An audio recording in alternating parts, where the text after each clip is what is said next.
দুপুরের শুভেচ্ছা জানাই। আজকে আমি রান্না করছি, এটা হচ্ছে মুচমুচে করে আলু ভাজা। ডাল হয়ে গেছে, ডালটা দেখাচ্ছি না, এটা আলু ভাজা। আর এখানে করছি রসুন দিয়ে শাক করছি, শাক ভাজা।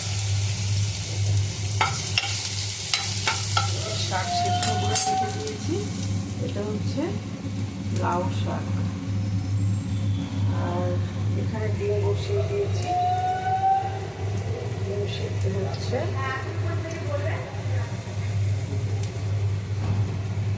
আর এখানে আরো আলু ভাজা ভাজতে হবে।